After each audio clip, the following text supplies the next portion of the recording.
Friends of the Museum of South Texas History, and really the world. Friends, non-friends, everybody, we welcome you to the museum's Museum Pláticas. So this is the installment for the month of February of 2022. A very, very interesting program that we have on today. That we will warm up the program with our exhibits coordinator, a young lady named Melissa Peña, who will be on with me here in the very first segment. Melissa and I were having a plática on the spotlight exhibits that she is curating here at the museum. And so if you haven't been to the museum during the month of February, we encourage you to come to see a representation of Black History Month a la the Museum of South Texas History. And so it is called Otis Bell's Edinburgh. It's a fascinating kind of story of a man who exemplified being a South Texas resident as a Black man in Edinburgh, Texas. And so Melissa will talk about that, and she'll also talk about what's next for Women's History Month. After the segment with Melissa, then we have a very special guest, a fellow by the name of Ramiro Roberto Ramirez, who's an interesting kind of historical character who's, is very, very accomplished in his own right, as a psychologist, as a clinician, but also as a historian, kind of a curator of the family narrative. And so Ramiro will be on for the following segment, which will be the lengthier segment. And so we're going to talk about local history. We're going to talk about, what it means, his local history, to the whole idea of Black History Month. And so we look forward to that. So stay with us. We will be right back.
Okay, welcome back, friends of the Museum of South Texas History.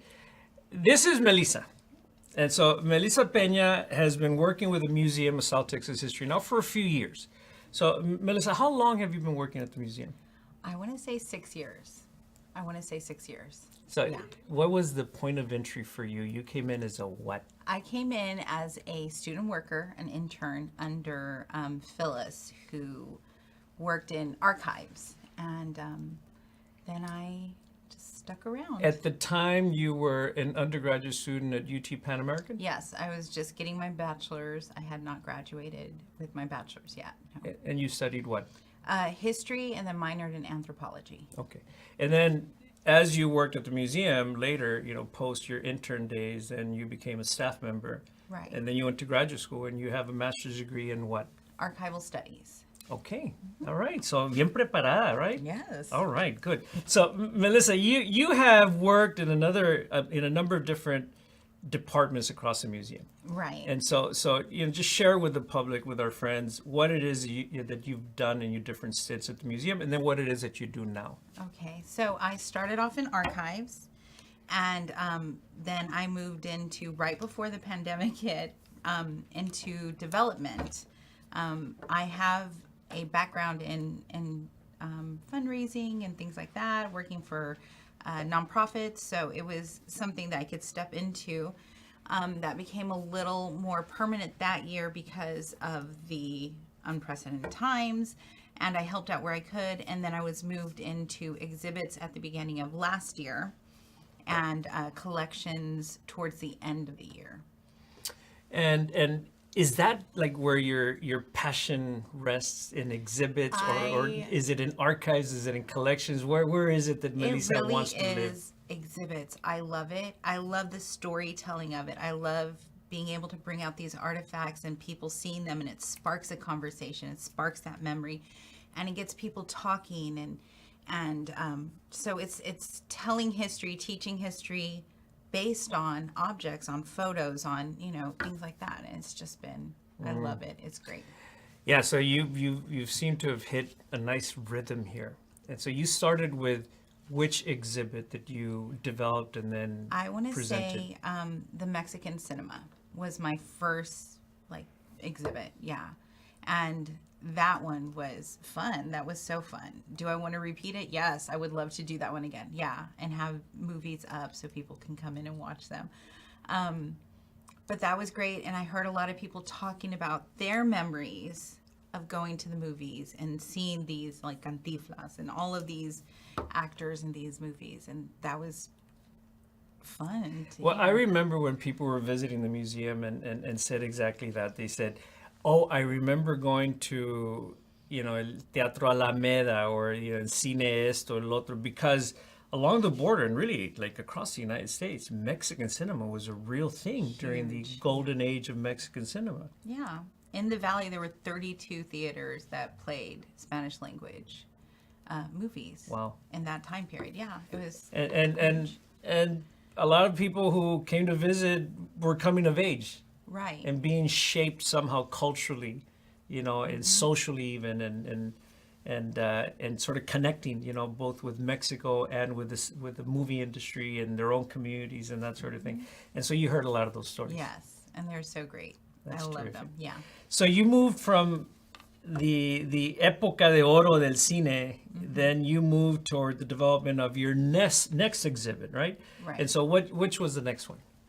I think I did Veterans Day next, and that's where I got to highlight Johnny, our coworker, who was a veteran, Johnny Gonzalez, and I got to hear all his stories and get to know him better through his collection, and I exhibited his personal collection and some items that we had here. But it was really an interesting time because I got to know more about something that I told him I did not study military history, so it was great to have him as that resource where I could ask him questions, and he was so knowledgeable. So Do you feel that you are creating? I hope that I'm creating relationships in people where sometimes it's difficult to talk about things like war, like military, and a couple of people who came to see the Veterans Day exhibit.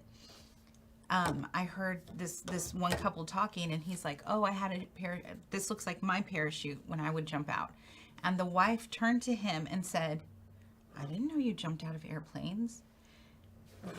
And so they walked off and they had like this conversation, and that felt really good to help facilitate that through objects, through artifacts, through. Wow. So I don't know what I intended with the question, but you took it in an interesting direction. Because I was thinking, so Melissa, are you exerting your your creativity, that sort of thing, and you took it to that you're creating opportunities where people can have conversations around that, which is a beautiful response. Yeah.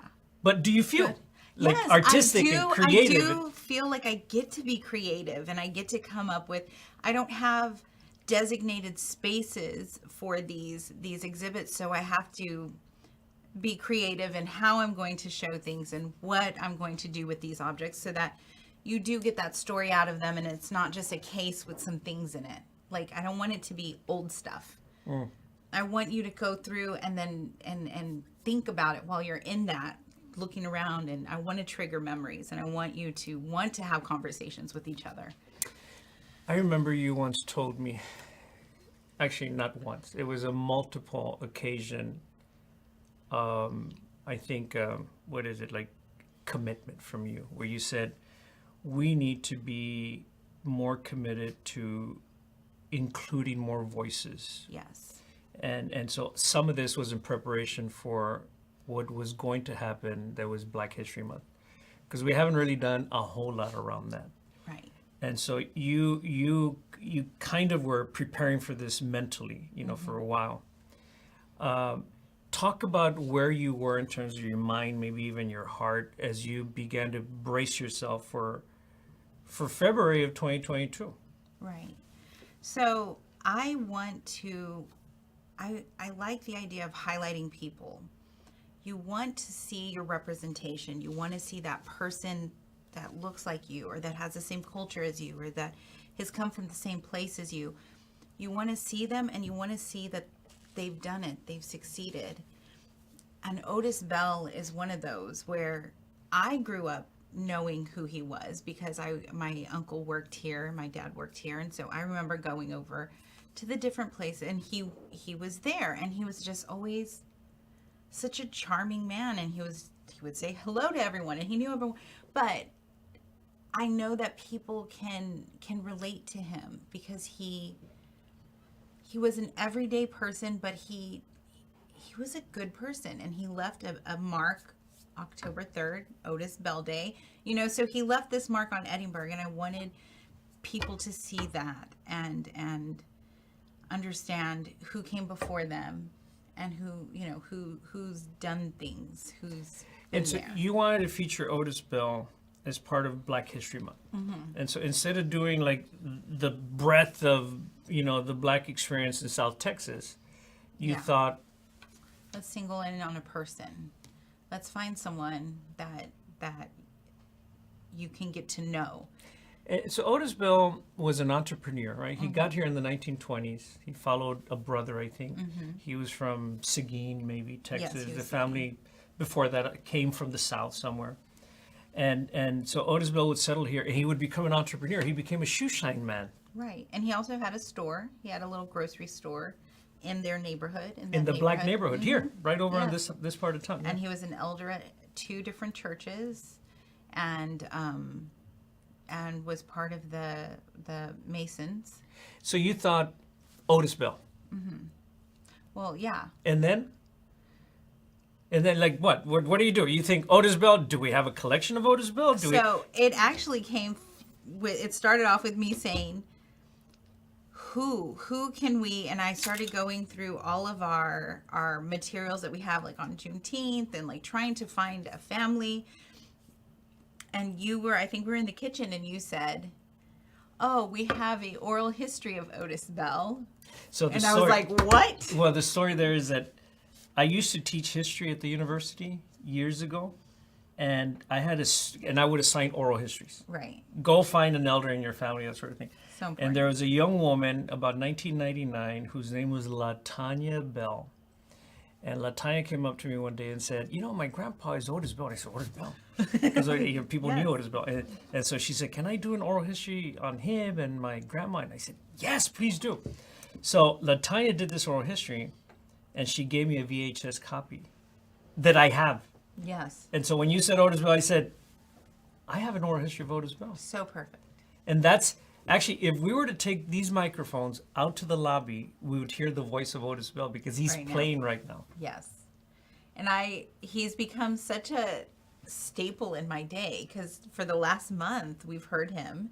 And even then before that, for the month or two before, we got to listen in on him. And I did. And I feel like I know him. I know the cadence of his voice. And that's true. And it was great. So I don't know if you know the guest who's coming on afterwards. Slightly. Slightly. So So the reason that you are so strategic here, I mean, I know that we also need to talk about next month because you're developing a Women's History Month exhibit, but the bridge is this. The bridge actually with Black history and women's history, because the guest who's coming in, Ramiro Ramirez, is the great grandson of Nathaniel Jackson and Matilde, who was born as a slave woman, and Nathaniel was a white man. So they would then have their family, and from there descended Martin Jackson, and then Nancy Jackson, and then Nancy's father, Juan, and then Ramiro. And so Ramiro is here today. And so Ramiro is the offspring of a family that would become a mixed race family that is like sort of ensconced in this South Texas history. And so there's this bridge, right? And then the way Ramiro tells the story, and he'll tell it in a while, hopefully you stay for that, is that like when Ramiro wrote his dissertation back in 1977, I'm going to read to you his dedication. He says, a mis padres, Juan Venancio Ramírez y Alicia González Ramírez, con el amor y ayuda de ellos me dieron el valor y la fuerza para seguir adelante. And then he says, también a mis abuelitas, Selfa González y Nancy Jackson. And then his brothers and sisters. He thanks the women. Yes. He thanks the women in his family for giving him the strength to be able to do what he was doing. So this is a mixed race family. And a young man who's writing his dissertation at the age of 29 and is thanking his grandmothers. And you developed an exhibit on Black history, and you're about to develop an exhibit on women's history. Speak to that kind of confluence of influences. So women's history is coming up, and it's called Women on the War Front. Women were not allowed to be military. They were not allowed to be enlisted members. They would come in as volunteers, as auxiliary, whatever. They did not have the benefits. They did not, but they still came out and they served, and they were nurses, and they flew airplanes, and they broke codes, and they did all of this work as non-military, no benefits, but they were there because just because you're female doesn't mean that you don't have, this loyalty, this patriotism. And I just think that's insane. But it's these strong women who came out. And do you want me to bring up the oral history that I'm playing in there? Please. So exciting.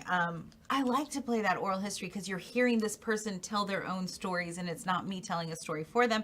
And it's Angelica Gonzalez Garcia, and she was a Rosie the Riveter, and her family just found out that she was a Rosie the Riveter when she was in her 70s, and they're looking for a theme for a birthday party, and she brings out this picture of her building an airplane in Marfa, Texas. And she was like, I didn't even know I was military. Oh, because she was not designated. Because she wasn't designated, because she did not get those benefits. So she didn't even know in the capacity that she served, but she did. And these women need to receive this recognition for their work, for their huge work. The war efforts would not have been the same if you didn't have these women doing what they were doing. So we have her oral history. We have that gorgeous photo that she let us scan, and we now have.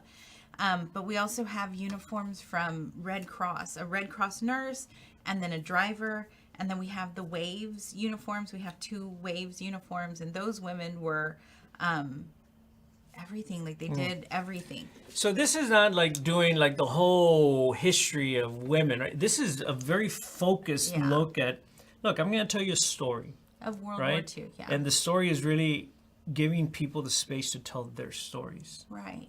Yeah. Yeah. That's what I hope you, like Angelica Gonzalez Garcia, I hope women come in and they recognize, oh, maybe I did these things too, and I didn't even know that I did these things. Or a mom tells her kids, this is what your grandma did. Your grandma went over and she served, or she did this, or she did, whatever. Because as it turns out, when Angelica went to Marfa, she went with 8 other women from the valley Yes. to build airplanes and to build stuff, munitions, uniforms for the war effort. Yes. Wow. Melissa, thank you for your stories and thank you for the work you do. Yeah, thank you. All right, so when we return in just a minute, we will have our next guest, Ramiro Ramirez. So stay with us.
Okay, welcome back, friends of the Museum of South Texas History, and anybody else who may be watching us today.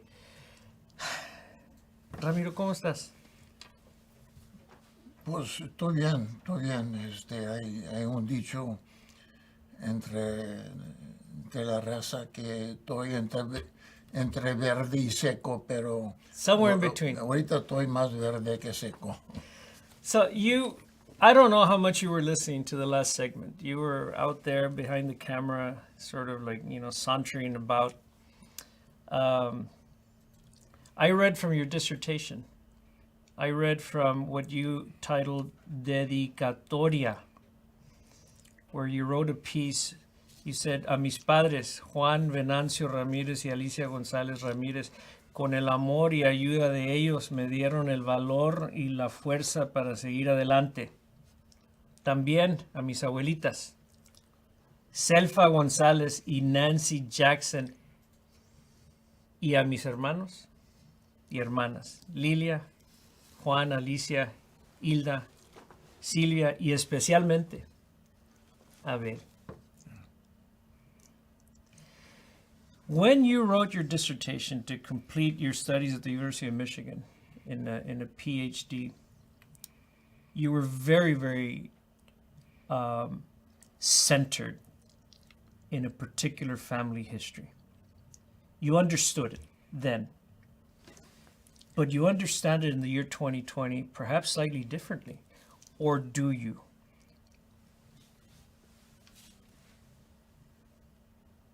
I felt it then very much alive in my life. I experienced it. I experienced the feelings that I had of not belonging, not being part of of being different, and also having many questions that my grandmother Nancy Jackson tried to fill in and help me understand. Now, do I feel different now? Yes, in some respects I feel different. I see some progress. I see that there's a lot more opportunities than was 40, 50 years ago. And of course, as much as I've seen that progress, my parents' generation and the generation before them had even less opportunities than we did. You know, I was blessed to have grown up close to Edinburgh, where I could get an education. And as negative as things were at that time, it was a place where I was able to get a bachelor's, and it was a blessing. So I'm thankful to people.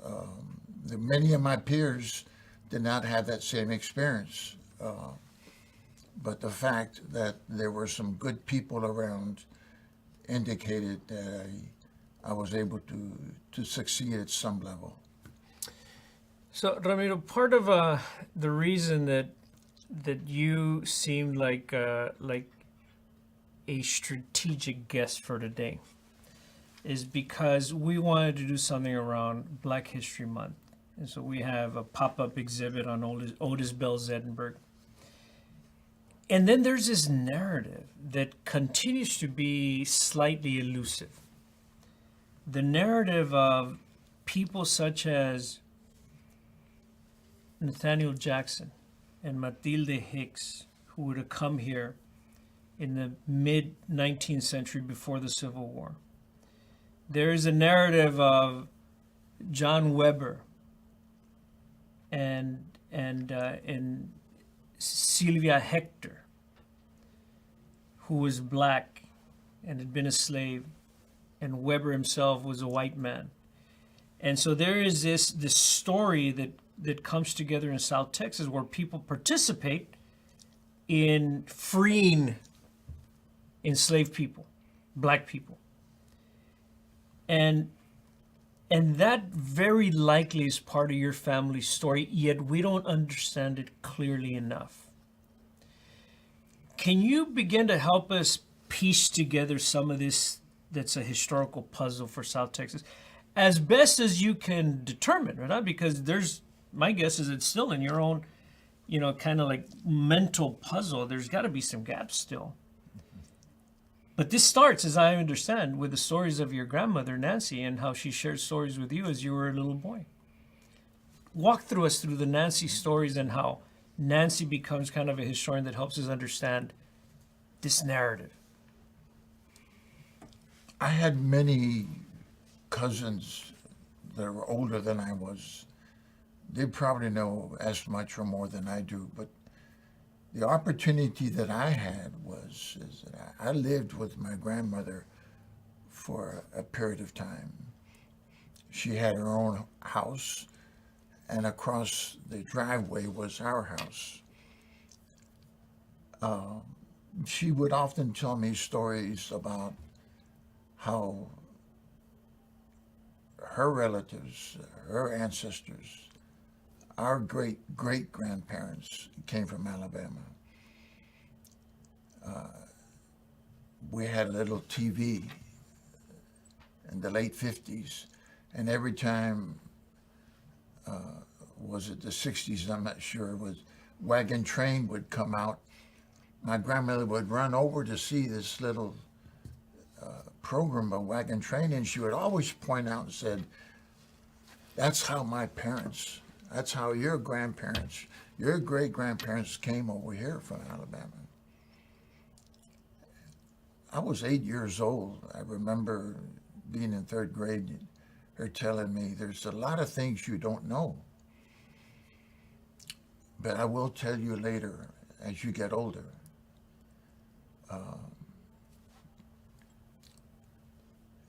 your family is very special. She would always tell me, you come from an incredible history. And then I would try to understand what she was saying, because I would ask her, I wouldn't use the word specific because I don't think I even knew what that word meant, but to tell me more. And she says, you're not ready. You're not ready to understand this. So part of your training is in developmental psychology. She was giving you the ABCs of developmental psychology when you were a child. When you're ready, I'll tell you. Absolutely. Interestingly enough, I never saw it that way until you just brought it up right now. I give you credit for that.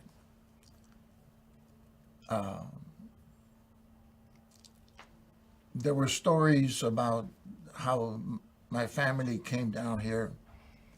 There were rumors, stories that I tried to put together, and we were told stories such as, well, your ancestors were Cherokees.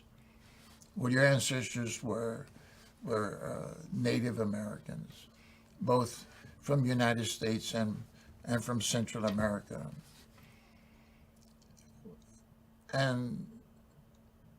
But then I would hear other stories that there was people of color in our family. And I didn't know, well, which one is true? Or is it a combination of all of these things? As I got older, I realized that they were people of color. Nathaniel Jackson, who married Matilda Hicks, who was a slave herself, came from Alabama to leave the discrimination and the racism and the hatred that was going on at that time. While many of the slaves were leaving up north, they decided to come south, looking to go into Mexico where there was no slavery. There's a different kind of slavery, but not the slavery that there was in the United States. They stopped at the Rio Grande Valley, at the Rio Grande River, and developed their own ranch, developed a church in 1874, donated it to the Methodist Church for $1 in 1884.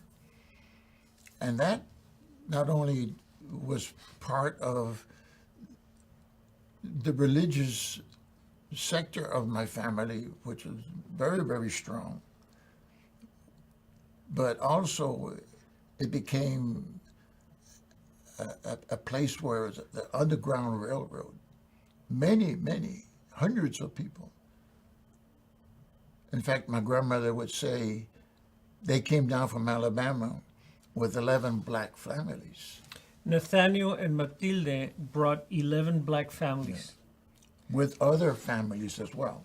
So, but do you know if the 11 black families and other black families, if any of them would have been slaves, or were they free blacks? They were slaved, and they were escaping. So, by virtue of bringing them, they were already creating a path on the Underground Railroad. Already. Just that story itself. That story itself. Word got out that the Jackson Ranch Chapel, which continues to exist at this time, and I welcome you and everyone else who would want to go visit this place, that there was a place of haven. There was a safe place. Nathaniel, who later had children of Martin and Eli, gave an opportunity for these people that were enslaved people to either stay in this side of the river or to go into Mexico where there was no slavery. And some of them decided to go into Mexico, and their pockets in Mexico where there are large pockets of black population. It came out of the Jackson Ranch Chapel. So word was out there where this was a place that they would be protected. My ancestors, especially Nathaniel, would give them property. You can choose to stay in this side and you will have this kind of help, or we will make efforts to get you into Mexico. You know, in the book 12 Years a Slave that became a movie, the author, who was born a free black man in the Northeast, but was captured in Washington, D.C. one day and was thrown into slavery, he wrote a book about his days in enslavement for 12 years. In the 1830s, wrote about how in Louisiana there was chatter about the bayou on the plantations, about how there was talk that Mexico had already abolished slavery. And so then slaves in plantations began to plot and escape into Mexico. So I would imagine that the story of Nathaniel and Matilde would have also generated some chatter, that there's a place down by the river that you can actually go and find refuge there. Absolutely. In the 1850s. Porque ellos se vinieron, ¿qué? Como 1857. This is like 4 years before the Civil War, and even during the Civil War, there was all kinds of runaway activity. All kinds of runaway activity. What is, if you can, this is a hard question, but pin down some language that Nancy would have shared with you about this, because Nancy would have been the recipient of stories of this, because Nancy would have been born in 1890. So this would have been Martin, her father Martin, telling stories, right? That Martin's father Nathaniel would have told him. What did Nancy say that you would have not maybe have a clear notion of it, but later in life you would, like right now? Before anything, their purpose in life was to serve God. This was the most important thing in their lives. Peace, tranquility, honesty. These were virtues that were very important to them. I remember kneeling down with my grandmother every night, and she would end her prayer by saying, "Help the poor, help the sick, help the innocent ones, the disenfranchised." But she would say it in Spanish, "Ayuda a los pobres, los enfermos, los huérfanos, los inocentes," the innocent ones. I added later on in my prayer the abused and the ones that are a product of racism. What got me to think a lot about what my grandmother was telling me, she kept on saying bits and pieces of how we needed to help the disenfranchised, the people that were not doing well. Como quien, I would ask, like who you're talking about. I would tell you later. One of my regrets is that right before she passed away, she asked to talk to me. My father said, tu abuelita se está muriendo, she's dying. She wants to talk to you. And she said she wanted to tell me some stories, to finish some stories. It was the later. It was the later. How old were you then? I was 11 years old, just about to turn 12. And she died in January. It was cold in Raymondville. my regret is that I didn't go talk to her because I couldn't face the fact that she was going to be leaving. For whatever reason within the family structure, this is an individual, my grandmother, that I felt very safe, very connected with. Regardless of what was going on in school or the community, she was the one I could always go to. I was so connected with her that if she told me that this was black and this is white, and it was the opposite, I believed her. I believed everything she told me. I asked her once, I'm getting problems in school, getting beat up by a certain group of people. I'm not going to mention who these group of people were, but a certain group of people, and she said, God will take care of them. So is this not helping me right now? She said, I said, what do I do? Do I fight back? Never. You never, never, never fight back. You turn the other cheek. It says that in the Bible. It was a rough time for me because I never did fight. I never did fight. And that was a result of my grandmother's teaching me. So when she said something, to me, it was a fact. It was true. And when she alluded to the stories of, you are special, you come from different kinds of blood, she said. What kind of blood, I would ask. What are you talking? I will tell you later. As I grew up, and not too long ago, because of the border wall, you know, where there's a tragedy, sometimes there's an opportunity. Sometimes there's a purpose, and that purpose will bring a meaning.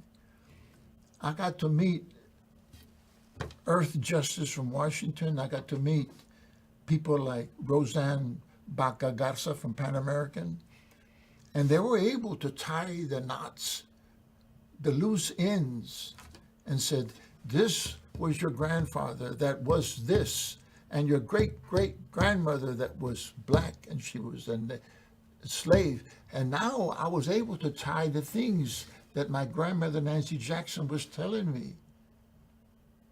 And she would say, I'll tell you later. So one of the compelling stories there is of Nancy's father, Martin. Is this the right character? Who went away for a while. Went away for a while. And there's the hypothesis that something would have been the story that explains that. So tell that story. I don't know what happened between my grandmother Nancy Jackson, and her husband, who was my grandfather. But whatever happened, I'm not sure. She said to me, however, your great-grandfather Martin, now he was a hero. Mm. What are you talking about? He left for a while and didn't come back for some time. This would have been Martin, who was born about 1837. Yes, 1837. And so he left for a while, maybe about the age of 20 or something, 25. He left for a while. The story went that he left, and he left for a significant period of time. And then he returned. And again, I will tell you more about this later. And me being young, not very bright perhaps, she could understand that I could not conceptualize things very well. We were going through our own racist problems here in the Valley with the Mexican issues and the Hispanic issues and other issues that were going on here. To bring in another issue with people of color, she probably felt that, well, I'll tell you the other part later, but you also come from another group of people that you need to know. and I will tell you later. And I think before she passed, she wanted to tell me. She wanted to tell me. But my great-grandfather, Martin, did leave. And the story goes that for the colored troops, it was called the colored troops. And I think he left to Illinois. There was talk of that. To fight with the colored troops who were part of the Union. Union Army Part of the Union Army in the American Civil War. in the American Civil War. Presumably 1861, 62, 63. 64. He would have around been out there, and Yeah. that's why he was gone for a there. period He of was time. gone. Somebody from Texas going to Illinois, somebody from Texas who was mulatto himself and maybe had some features, would have gone to fight with the colored Colored troops. troops in Illinois. Exactly. Exactly. So there are family members up to right now that don't want to believe this, because racism is very deep. You know, it penetrates areas that penetrates our soul. You know, the Jewish people have suffered perhaps more than anyone else, and no one can ever undermine what they've gone through. But if you notice, there's still 4 groups outside of the mainstream. And all of these 4 groups are physically identifiable. And that brings an interesting word into mind, and it starts with an R, and it's not Ramirez.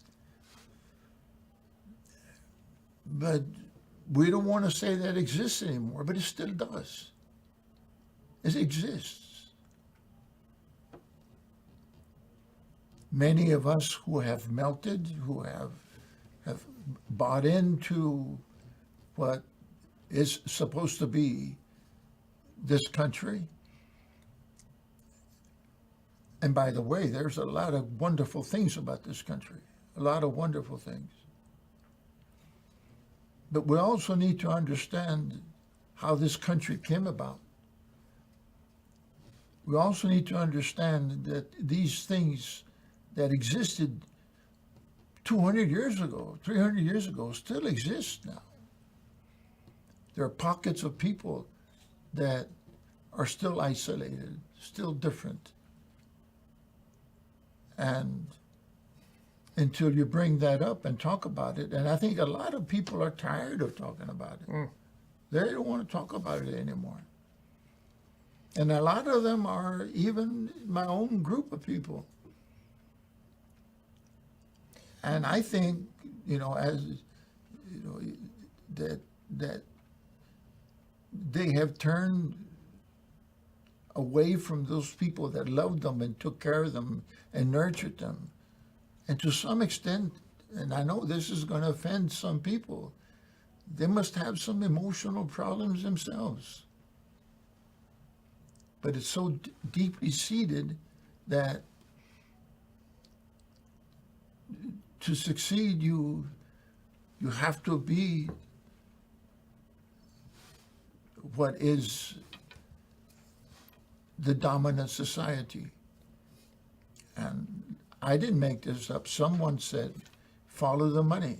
And you follow the money, you'll find why many of us have chosen to change, to strip ourselves of our vestiges that are different. What do you see, Ramiro, in the role that the stories you've just told with helping to somehow provide depth to Black History Month? And perhaps you hadn't thought about it in that kind of way, or with the frame of Black History Month.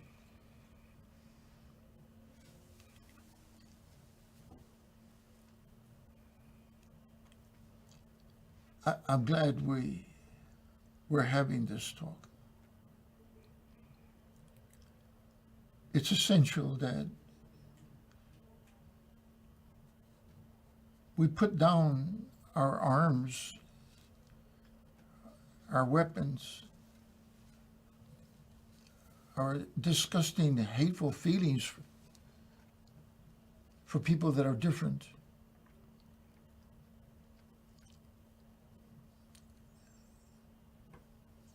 We honor our soldiers, and they should be honored.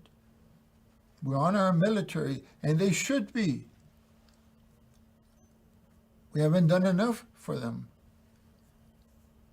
But is there a day that's put out for peace? And Black History Month, I think, brings us to the point of understanding that time has passed. We need to move on and get over this. That one group is better than another group, or just because you look different.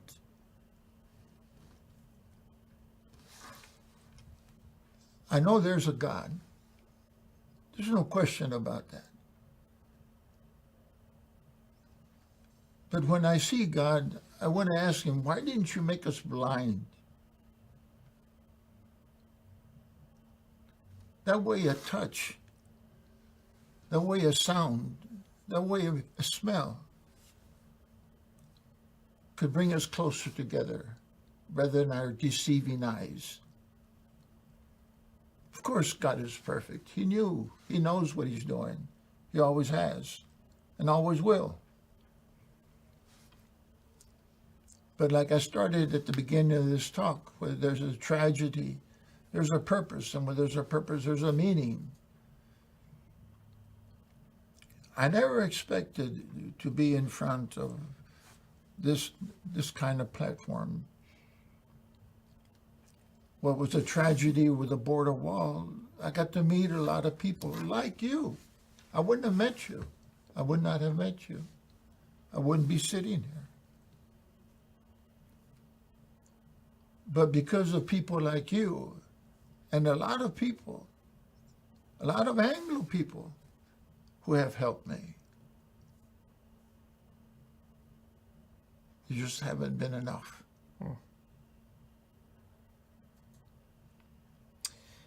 So let's end with this. You brought your dissertation to a close by reciting Corky Gonzalez's poem, I Am Joaquin. Why would you use a poem to close on a study that you entitled The Developmental Psychology of Identity and Awareness of the Chicano Child in the Educational Setting? And as you explain why you would use Rodolfo Corky Gonzalez's poem, as you explain that, explain also the relevance that it would have 45 years later.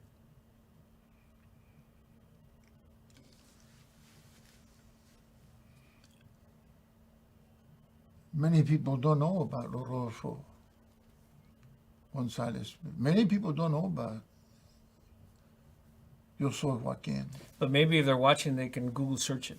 And they can see Yo Soy Joaquin, blah, blah, blah, blah, blah. And then they'll say, oh my God, what Ramiro was talking about was so much about and about.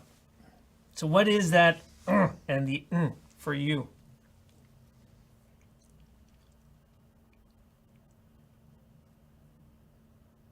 That people will start to understand what our ancestors went through and how much they suffered for us, how much they must have loved us. To come from another country, or for those that were here already.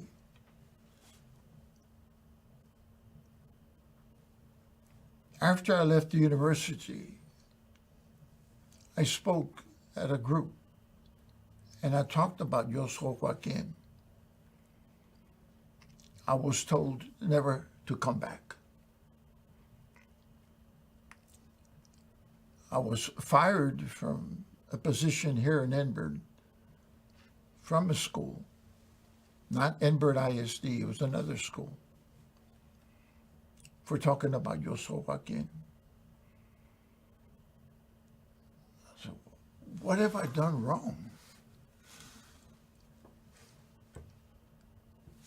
My grandmother would say to me, you will be judged by the service that you have done for others.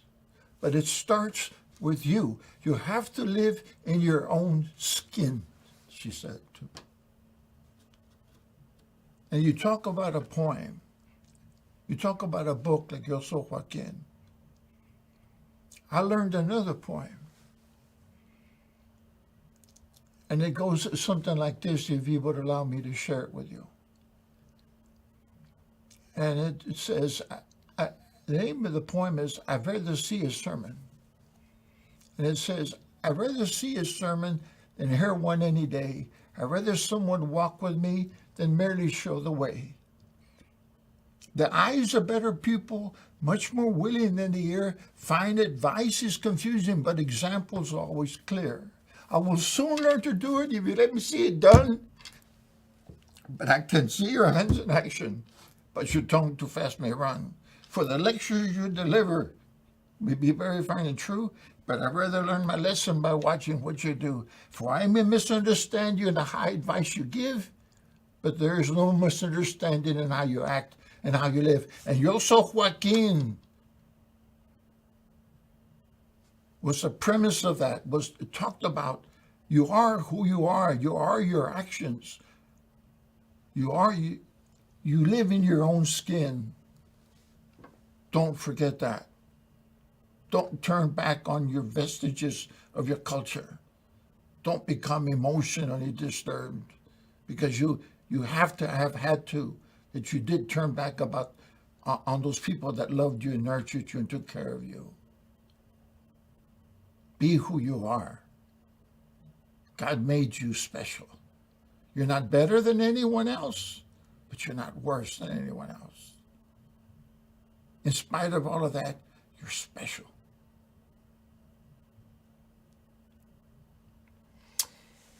So maybe that's what this Black History Month idea is to really push people to go inward and find out who they may be. And I don't think it's just Black people. I think it's for all of us to examine All of us. who we are. All of us. Because everybody somos Joaquines. Everybody. Everybody. And if you read that poem by Coqui Gonzalez, it's amazing. When I went to school, in one paragraph, I learned a little about my history, that Cortés came to this country, crossed the river, looking for the 7 cities of Cibela, fell down and hurt his back, fell down from his horse. And that's all I learned. That's all I knew. Yo Soy Joaquin, other people like Cesar Chavez, people like yourself, have brought a lot of things to the surface. And there's a lot of people that want to know more. But there's an interestingly amount of people that don't. Let's go back the way it used to be. I get phone calls, and I'm asked, who are you going to vote for? This is a certain party. And I ask, does that person believe in the lie? And they respond, yes. and they don't even know what they're even saying. They believe a lie? Listen to that. Yoso Joaquin was able to make words mean something. Words mean something.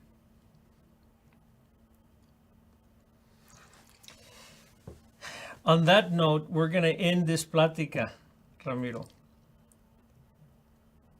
Make words mean something. Ha sido un placer. Igualmente. Thank you very much. Really appreciate the wisdom, the passion, the commitment, to what is right, the way your grandmother taught you. Y le damos saludos a Silvia, que nos está viendo, yo creo. Your sister Silvia. Mi hermana. So, thank you very much to the friends of the Museum of South Texas History and to anybody else out there. We want you to be part of our experience here at the museum. So come by and visit, become friends of the museum.